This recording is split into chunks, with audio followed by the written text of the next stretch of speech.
I remember when I first saw a trailer for this game on a display television at Walmart, and I got really excited, but when I immediately went to GameStop to get it, my excitement quickly diminished after I saw how different it looked and that Clank's name was dropped from the title.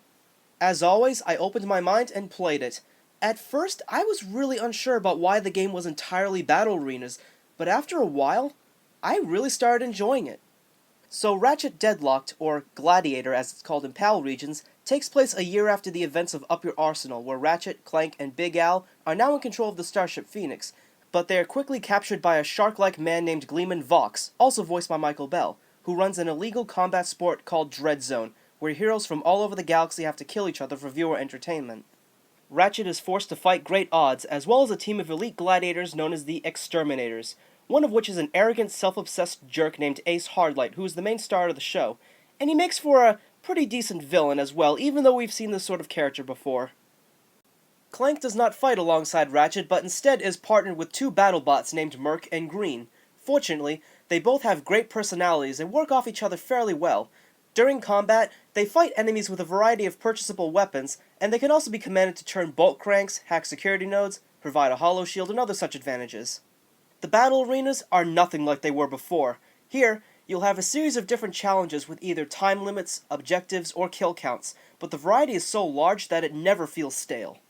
You have 4 different vehicles to control for some segments, and your arsenal, while smaller, does have enough weapons to fit most gameplay styles. You have your pistols, shotgun, rocket launcher, sniper, a freaking expensive one, and a few really creative ones too, like the scorpion flail. The soundtrack is very aggressive, and sounds awesome to match the sinister appearance of the levels. The voice acting, as always, is still pretty good with the same amount of humor. There are these 2 announcers who provide color commentary throughout the game, and while a good portion of the humor comes from them, I actually found their crude jokes pretty entertaining. Yes, multiplayer does return, but this is also the first Ratchet & Clank game to feature co-op, which functions very well and it's also enjoyable. Overall, the combat mechanics work great, but have been changed a bit to suit the fast-paced action, so players won't feel too discouraged from all the changes from the main games. It was hard to imagine that the simple battle arenas could hold an entire game on their own, but kudos! They really found a smart way to have it actually work.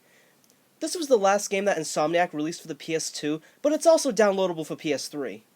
The latter version isn't as bad as the other ports, but you will still have to put up with a few visual and audio glitches here and there. I would still easily recommend it because it's a wonderful game that definitely packs a punch. Last week, we saw the spectacular deaths of leading contestants Agent Bizarro, Plasma Woman, and Orange Comet. Now, the low-seeded Lombax, known as Ratchet, has surged to the top of the Dread Zone rankings. Frankly, I can't believe the little furball made it this far, Juanita. He is a scrappy sucker, isn't he? He certainly is, Dallas. He's also a threat to children, endangered species, and common decency. Well, kids and dolphins and whatnot will be able to breathe a little easier once Ratchet has been cut down to size by the Eviscerator in this week's Exterminator Smackdown. No opponent has survived even 60 seconds against his razor-sharp titanium blades. I'll bet he doesn't have any trouble getting a close shave, Juanita. You get it? Shut up, Dallas. You're not that funny.